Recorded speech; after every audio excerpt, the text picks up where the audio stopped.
ఇదేం ఇదేం ఇది ఇక్కడ పద్ధతి అంటే ఆ మండలంలో మిగతా గ్రామాలందరూ ప్రజలు ఓట్లేదు మీకు ఒకటే గ్రామంలో ఓట్లు ఇచ్చినా మీకు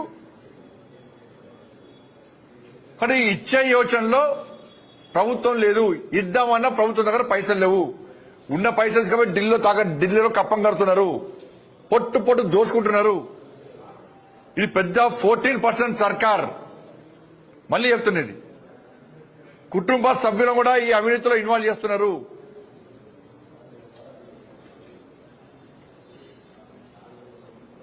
కాబట్టి 26 జనవరి కోసం ప్రజలు ఎదురు చూశారు అరే ప్రభుత్వం రేషన్ కార్డు ఇస్తుంది కావచ్చు రైతు భరోసా పైన రైతులకు 15,000 రూపాయలు ఇస్తుంది కావచ్చు కౌలు రైతులకు కూడా 12,000 రూపాయలు ఇస్తుంది కావచ్చు ఇంటింటికి రేషన్ కార్డు ఇస్తారు కావచ్చు అని ప్రజలందరూ ఎదురు చూస్తే మీరు ఒక్క మండలంలో ఒక్క గ్రామానికి ఒక్క గ్రామంలో మీరు చేస్తామంటే ఇదంతా చీటింగ్ ఎప్పుడు ఆలోచించండి ఇవాళ గింత దుర్మార్గ బుద్ధులు ఆమె గింత అన్యాయం చేస్తారా తెలంగాణ రాష్ట్ర ప్రజలకు మీరు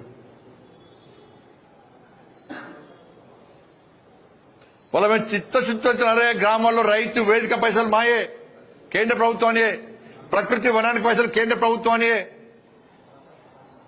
శ్మశాన వర్గ పైసలు కేంద్ర ప్రభుత్వానియే కమ్యూనిటీ హాల్ కూడా కేంద్ర ప్రభుత్వానియే 14th ఫైనాన్స్ 15th ఫైనాన్స్ కూడా కేంద్ర ప్రభుత్వానియే గ్రామీణ సడక్ యోజన పైసలు కేంద్ర ప్రభుత్వానియే సిఆర్ఎఫ్ నిధులు కేంద్ర ప్రభుత్వానియే నేషనల్ హైవేస్ కేంద్ర ప్రభుత్వానియే రైల్వేస్ కేంద్ర ప్రభుత్వానియే లైట్లు పోల్స్ కూడా కేంద్ర ప్రభుత్వానియే సబ్ స్టేషన్ కేంద్ర ప్రభుత్వానియే మీరు చెప్పండి స్కీమ్స్ మీ ఇస్తాను 6 గంటలకి అతిగతి లేదు మీకు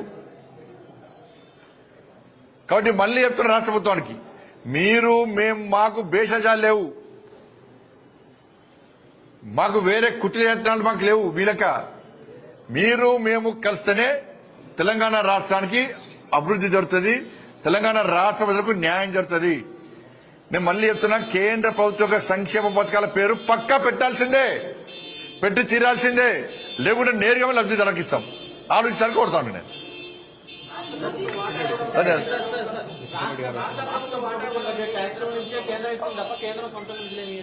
రాష్ట్ర ప్రభుత్వం జేబులోకి ఇస్తుందా ముఖ్యమంత్రి జేబులోకి ఇస్తుందా అరే మరి రాష్ట్ర ప్రభుత్వం ప్రజాస్వామ్యం కాకుండా ఇంకొన్ని సంభవిస్తుందా అరే పన్నులు ఇక్కడ కూడా కడుతున్నా ప్రజలు ఎక్కడైనా పన్నులే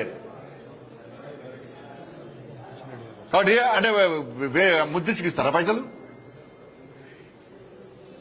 ఎందుకు ఇస్తారు రాష్ట్ర కేంద్రం ఇష్టమానికి రాష్ట్ర ప్రభుత్వం ఎందుకు గ్యారెంటీ అమలు చేస్తలేదు ఇంత పన్నులు కడుతున్నాము ఇస్తాను హామీలు ఎందుకు నెరవేర్చలేదు రాష్ట్ర ప్రభుత్వం 6 గ్యారెంటీ ఎవరి జాగ్రత్త కానీ ఎందుకు ఇస్తలేదు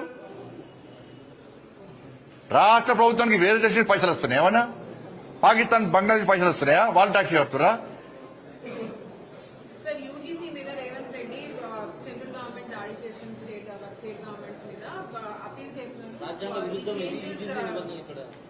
రాష్ట్ర ప్రభుత్వం ఏది పడుతుంది మాట్లాడుతుంది వాళ్ళు అనుకున్నదే న్యాయం అనుకుంటున్నారు కాబట్టి ఈ మాట మేము పట్టించుకోము ప్రజలకు ఏది న్యాయమో దేశానికి ఏది అవసరమో దాని గురించి ఇంకోళ్ళు విమర్శిస్తే పట్టించుకునే స్థితి లేదు న్యాయం చేస్తారు తప్పకుండా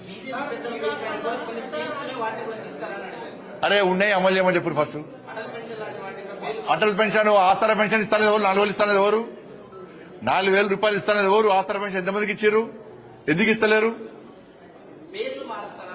పేర్లు ఎందుకు అటల్ ఏదైనా కూడా కేంద్ర ప్రభుత్వం ఒక ఆలోచనతో క్యాబినెట్ కు నిర్ణయం తీసుకుంటుంది దాన్ని అమలు చేయాల్సిన బాధ్యత ఎవరిది రాష్ట్ర ప్రభుత్వాలది మీ పేరు పెట్టుకుని ఇబ్బంది లేదు చెప్తే కదా ఇంకా వదిలిన పేరు పెట్టుకుని ఇబ్బంది లేదు కానీ దాని కింద కేంద్ర ప్రభుత్వం నిధులు తీసుకున్నప్పుడు కింద పెట్టుకోవడం లేదా ఇప్పుడు పోయినసారి ప్రధానమంత్రి ఆవాస్ యోజన కింద 2,40,000 ఇళ్లు ఇచ్చినాం మేము ఇదే కేసీఆర్ ఇదే పేరు కోసం పాగలాడవాడి ఒక్క ఇల్లు ఇవ్వలే చలో లబ్ధిదార లిస్టు బెనిఫిషియర్ లిస్టు షో చేయమని చెప్పండి రిలీజ్ చేయమని చెప్పండి రాష్ట్ర ప్రభుత్వాన్ని కాంగ్రెస్ పార్టీ ప్రభుత్వం ఉంది కదా కేసీఆర్ గారు ఎంతమందికి ఈ డబుల్ బెడ్రూమ్ పేరుతో మోసం చేసింది కదా ప్రధానమంత్రి ఆవాస్ యోజన కింద ఇండ్లు ఇవ్వని మేమిస్తే ఒక్కరు మట్టి అంటే డబుల్ బెడ్రూమ్ పోటుగాడు డబుల్ బెడ్రూమ్ కంటిస్తా ఒక్కరు సరిపోతుందా అల్లుడు అంటే కాళ్ళు అత్త కనబడతాయట అని శాస్త్ర పిటకథలు చెప్పాడు చెప్పేం చేసిండు 2,40,000 ఇండ్లు ఇస్తే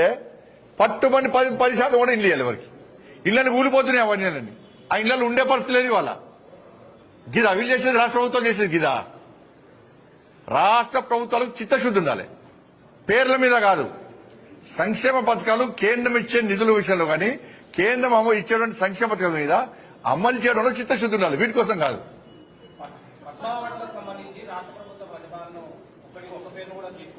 రాష్ట్ర ప్రభుత్వం ప్రతిపాదనలు పంపే సమయంలో ఎవరి పేరు పంపాలో వాళ్ళ పేరు పంపాలి, కేంద్రం ఆలోచిస్తుంది. మీరు పంపిన పేర్లను ఇస్తారా? ఇది అన్ని ఆలోచిస్తారు. పంపేటప్పుడు కూడా జాగ్రత్తగా పంపాలి, మంచి వ్యక్తుల పేరు పంపాలి. వీళ్ళు మంచి వ్యక్తులు కాదు అంటలే నేను, పద్మశ్రీ అవార్డు వచ్చేటువంటి స్థాయి వ్యక్తులను పంపాలి, పంపిస్తారు. ఎట్టిస్తామన్నా ఎట్టిస్తాం, గద్దరికి ఎట్టిస్తాం చెప్పండి అని భావాజాలం ఏంది? ఎంతమంది భారతీయ జనతా పార్టీ కార్యకర్తలను మర్డర్ చేసిన వ్యక్తులు ఆయన ఎట్టిస్తాం మేము? పక్కా అయ్యాం. మా కార్యకర్తలను చంపితే మా కార్యకర్తలను చంపిన కార్యకర్తలను పాటలు పాడిన వ్యక్తి గద్దర్. అనేక మంది పోలీసులను ఎన్కౌంటర్ చేసిన విషయంలో గద్దర్. ఎట్లిస్తాం? మీరు వంశం ఇస్తామేంటి అవార్డ్స్? భయపడే ప్రసక్తి లేదు, వెనుకపోయే ప్రసక్తి లేదు. వందల మంది భారతీయ జనతా పార్టీ కార్యకర్తలు నమ్మిన సిద్ధాంతం కోసం భారత్ మాతా కీ జై అని చెప్పి ఆందోళన చేస్తుంటే నక్సల్స్ భావోద్వేగ గద్దర్ మా కార్యకర్తలు హత్య చేయించిండు. ఎన్ఐఏ ఎంక్వైరీ చేసింది గద్దర్ గారి మీద. అనేక మంది పోలీసులను ఎన్కౌంటర్ పేరుతో మర్డర్ చేసిండు. అటువంటి వ్యక్తిని ఏ విధంగా పంపుతారు ఇవాళ? ఇది ఈ రాష్ట్రము మన పోయినసారి వచ్చిన కూడా తెలంగాణకు. అప్పుడు ఏమన్నారు మరి? అప్పుడు ఈ రాష్ట్రము ఆ రాష్ట్రము, ఈ ప్రాంతము ఆ ప్రాంతం అని చెప్పి ఎటువంటి ఆలోచన ఉండదు. ఈ రాష్ట్రానికి ఇవ్వాలి, ఈ రాష్ట్రానికి ఇవ్వద్దని ఎక్కడ ఉండదు. ఇవన్నీ మళ్ళీ తెలంగాణ సెంటిమెంట్ ను మీరు రగిలిసిన తెలంగాణ ప్రజలు అన్ని తెలుసు.